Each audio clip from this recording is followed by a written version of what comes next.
So, what is Repeat? Hey, it's me, Lise. Repeat is my filler time loop comic set in Japan. Oh man, do I really have to read all of that? One morning, Shinka finds a strange journal on her desk. Each entry details the first day of school, but always ends before evening. Everything goes exactly the same as the entries throughout the day. Well, that is until a strange boy enters the classroom, claiming to be the new student, and this boy seems to know a lot more about his potential time loop than Shinka does. All in all, journal, and dead. There you go. End of story. Rest in peace, Shinka. You lived a good 17 years. And, you're back? Never mind. Thank God you don't remember that. Wait a second. Why do you?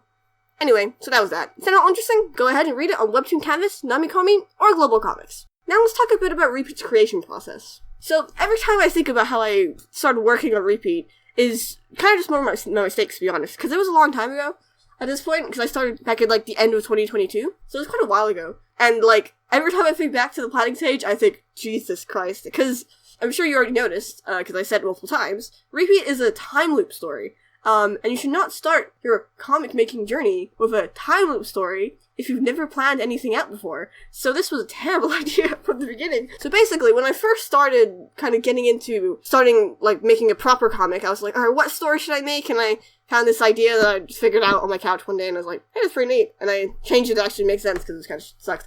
But, so I started making that one, right? And I looked at all these YouTube videos with advice and stuff, and they all said, pretty good advice, if you are me. So the advice was, don't wait to start, just start. Otherwise you're never gonna start. I know, it's pretty nice idea, right? Unless you're, as I said, making a time loop story, where the entire, idea is that everything needs to make sense together over and over and over again. So basically, it's the enemy of anyone trying not to make intense plot holes. Oh my god. So basically, when I was first scripting Repeat for, the first 5 chapters, actually no more than that, the first, 10 chapters, I did not know what was going on, really, because I didn't plan it properly, because I just jumped right into it. So, I mean, you can see how that went. So basically, every time I was scripting, I constantly had to battle myself in trying to make sure there were no plot holes, because routinely, every week, I'd be like, oh no, that doesn't make any sense, I had to fix everything. Yeah, also, since I'm obviously viewing the thing from a bird's eye perspective, I can see the whole situation, right? And I know actually what's going on behind in the lore, right? So every chapter, I'd be like, wait a second, why doesn't Shinka notice this obvious fact? She could figure out the entire plot in one chapter. But then I had to realize, no, she wouldn't, right? It's not realistic. That surely was a disaster. But luckily, finally after 3 years or something, I actually made a timeline of the entire series from beginning to end, figured out the themes, figured out each character's arc, so I don't have to worry about that as much anymore. Though it does happen sometimes. Yeah, it's tough. But, it's gotten a lot better. One of the, probably the even more disastrous effect of just starting it out without thinking about it at all was the characters. Because I started Repeat, I didn't think about what the characters were like at all. I had, a base image, and that was it, look at this guy over here, right? I talk about him all the time. I'm not sure you would know, actually, because it's mostly in my head. But, but I know, I make fun of him a lot. Nowadays, I have a very clear impression of his personality. He's a loser. Straight to the point, loser, okay? He needs to learn how to talk to people. It's pretty clear. When I first made him for the story, he was basically, I need him to be ambiguous whether he's a good guy or a bad guy. So he needs to be very suspicious, while simultaneously also being what I want him to be in the context of the actual story, right? And now, that kind of developed into his character now. At the time, I had no idea who he's like, right? I'm just oh yeah, suspicious boy enters the classroom. He knows stuff we don't. And slowly the chapters developed, and I was like, I need a reason why he's not handling this better. And I realized, oh, he just can't talk to people. So that's how we ended up with Tommy now. He's a loser. That's how we ended up. But yeah, now he's also my favorite character. I think at the beginning, he probably was to begin with, actually, because, I don't know. He kind of was. I guess I like the lore characters most. And then Shinka, the other main character of Repeat, was even worse off, because I didn't figure out her proper personality until, last month. And that sounds really bad. But, see, I kind of knew how she acted, but I didn't figure out her character arc. And then when I was going through making the timeline, I realized, oh yeah, she needs a character arc, otherwise we're gonna be here for years. And she's not gonna do any development whatsoever. So I was like, alright, let's figure this out. Cause, yeah, when I was writing Shinka's character, cause I'll talk more about them, individually in a different video. Shinka's character, when I was writing the story, especially near the beginning, right? My main focus was, don't make her annoying. Don't make her annoying. Because when you're reading, a story, especially, things like Time Loop, right? Where you kind of know what's going on. Oh, it's a time loop. You're gonna get murdered. Run, right? But then if you see the main character, and they're, like, not accepting of what's going on, you're gonna be, like, so frustrated, right? And that was my biggest struggle when writing her was, okay, how can I make her react to things in a realistic way? Because you won't believe you're in a time loop story, right? If you just see this weird thing on your desk. So I had to kind of balance that with making her paranoid of stuff while also, so I can move the plot along, right? So it was very difficult. And eventually I kind of decided, oh, that can just be her personality. I think originally I put her as, like, she's a realist. She doesn't believe all this stuff. But it's kind of ultimately changed into the fact that she's just paranoid as a person. And that has, like, story reasons in there, you know, we're not there yet. I'm not gonna be spoilers this early on. But, yeah, so now it's actually become a part of her character, instead of just being something, so the plot doesn't get revealed too early to the audience. Whether I succeeded in making her not annoying is a question left to be answered. Or, I do feel like lots of people would read it and go, Shinka, just listen to her already! But, like, I feel like also, because it's compared with Tommy's, terrible communication skills, I think it's pretty reasonable way she reacts to things. So that's Shinka, I guess. I keep bringing it back to the fact that I didn't plan it out first, just because it's such a major, like, major mistake I made at the beginning of it all. There are a lot of things that kind of offshooted from it, right? Like, I think I kept mentioning, like, the biggest mistake, but this is probably the biggest one, was that I didn't think about what I actually enjoy writing. Basically, Repeat started out as the plot. Oh, it's a time loop story and this and this and this. But it wasn't focused on the characters, as I just mentioned, which is why they, like, didn't have actual personalities at the beginning of the story. And where I didn't really think about it was, what I've always enjoyed writing were things about the characters. I enjoy writing, like, and reading character-driven stories. So Repeat was, from the beginning, didn't actually mesh with me very well. So, yeah, that kind of sparked into everything else, right? So that's the reason why, especially, I think until, like, chapter 8 or chapter 7, I didn't have much passion for Repeat, which is rather unfortunate to say. Because I was working on it for years anyway, though, so I guess you could say I'm pretty good at that part. But, like, a lot of times I felt quite disconnected with the story. And I realized, as I kind of developed Tommy's character more, and realized how much I liked him, right? I realized, oh, wait a second, this isn't even what I'd like to write. So I made a mistake of going ahead with the plot without thinking about the characters. So I was able, around chapter 8 before then, you know, when I worked on the timeline, I thought, alright, let's focus more on the characters. That's how I started making all the character arcs and stuff, and realized, oh yeah, this is so much more fun, and I realized how much joy I'm really having from it. Because from the beginning, I had, like, general themes for what Repeat was about, right?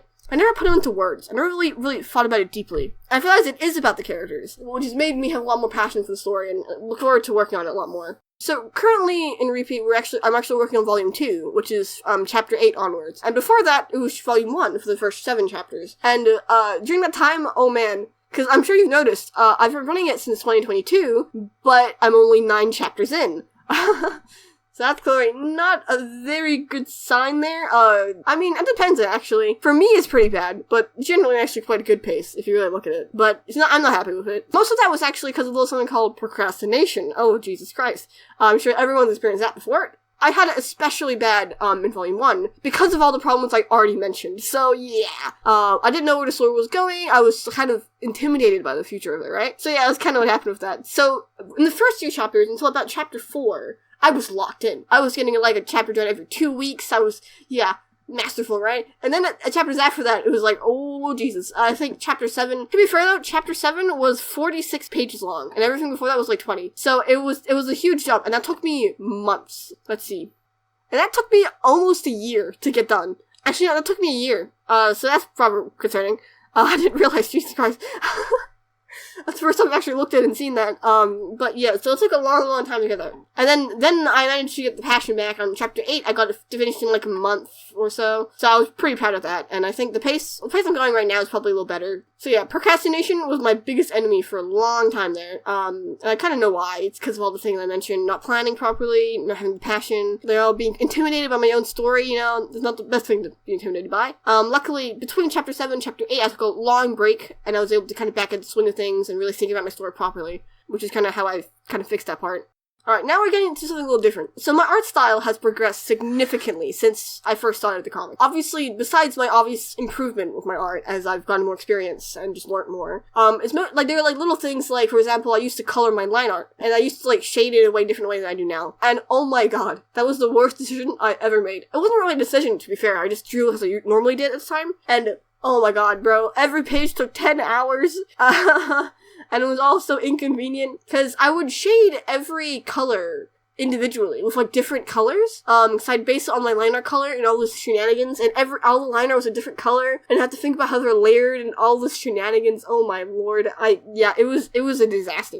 So when volume 1 finished, I was like, alright, time to fix this, man. Because my own art style had actually developed outside of the comic, but I didn't want to change it like mid-chapter. So when volume 2 came out, I just changed my art style significantly so I could actually draw it properly. The characters also just didn't have ears, which wasn't like a purposeful choice. At the time, when I drew ears, I just never liked how they looked, because they felt kind of weird. So if I drew detailed ears, it looked weird on my characters, so I just didn't draw ears at all. I have a habit of that, like, back in the day, when I couldn't draw something well, I just wouldn't draw it, right? So, for the first volume, until chapter 7, I just didn't draw hands, either. That was a huge time saver, to be honest. No hands is better than terrible looking hands. I mean, it depends, actually, but yeah. So I would just draw, like, nubs for hands. It was like a characteristic of my art style all the time. But it was definitely peculiar looking. And then, over time, one day, drawing hands just kind of clicked, and I could just draw hands normally for some reason. So yeah, that's good at least. There are other factors in my art style that just came about from me not knowing how to draw stuff. Like, women's chests, can't do it at all. But recently I'm getting the hang of it. So, soon maybe I'll be able to draw them, and then there'll be some more variation between the male and female characters. That'd definitely be good. Because everyone kind of looks the same as right now. This video is a lot more rambly compared to other videos, because I decided I'd have the most fun and, like, easier time, I think, just saying them as they come to me. So there are a lot more stuttering, that's why the subtitles are there. But I'm never really, very comprehensible anyway, so we'll see how it works. Alright, let's start to close out this video a bit, because I don't want to make it too long. So, there are a lot of things I've learned from making Repeat. Because, well, it has been multiple years at this point. I started like, I'm too lazy to do math, like 3-4 years ago. And yeah, I'm really glad I started it. Even if it was really rocky at the beginning, and like, even still now, it's a bit difficult. Well, I mean, it's obviously difficult, it's a full comic. But I'm really glad that I started it and never gave up on it, right? Because there was a time around chapter 7 when I wondered, try to start something new and leave it for later and then come back to it. Because there was a lot of, the plot was so messy, I didn't know what I was doing with it.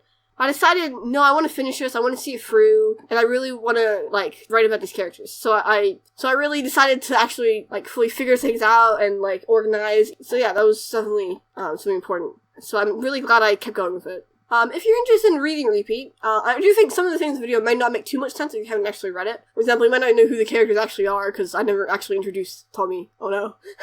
He's the second main character. Yeah, well, you'll see. If you are interested and want to read it, well, as I mentioned earlier, it's on Webtoon Canvas, Namicomi, and GlobalComix. I personally recommend Namicomi just because it's a traditionally drawn comic, so it's in pages. And Namicomi, it just kind of has the easiest way to read it and stuff. GlobalComix is also regularly used though, so you can do that too. And Webtoon Canvas is fine on its own.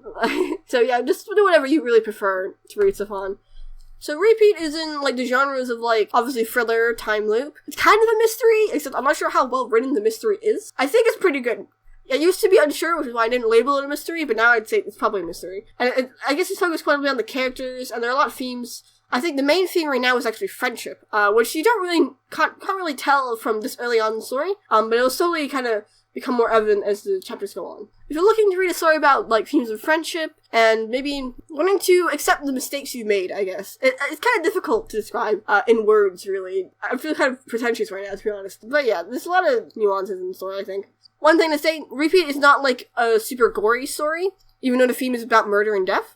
There is blood, naturally. But there's no, like, super gory. It's not super gory or super horror-y. A lot of the story isn't even that, like, scary, really. So, if you're not into, like, super scary things like horror, you'll be fine reading this. But yeah, I think that's gonna be about it. I'm gonna wrap this up now. I do hope you got maybe a little bit interested in Repeat. I would love to have some more, like, readers, of course.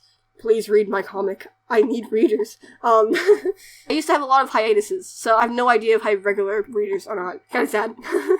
But I'm sure I'd love to have them, so. You can read it for free, so you can go ahead and read it if you like. And if you like it, that's great. On my other social media, I do a lot of sneak peeks of pages, and, like, sometimes do, like, edits and animatics and stuff. Yeah, so if you're interested in that, you could go, look at my Instagram. It's mainly on my Instagram, because they have videos and stuff. But on other stuff, I have, like, just sneak peeks and stuff. As an aside, if you notice in the title, it says behind the pages. Basically, because I have multiple stories, I only have one comic running right now, but I do think it'd be interesting to kind of document the behind the scenes of the early production process for future stories. Like, all my comic stories that focus on behind the scenes will be called behind the pages. So this one's behind the pages Repeat because it's about Repeat, and I'll have many more videos about Repeat. I mean, probably even have some, like, more chill ones, like the process of making this page, stuff like that. So please do stay tuned for that. If you're interested in my future content, please like and subscribe. Leave a comment, because that would be really nice to hear your opinions or anything, or maybe anything I can improve on with this video, because it is my first. And I'd love to have some advice for how to make my videos even better. Thank you for watching, and see you next month!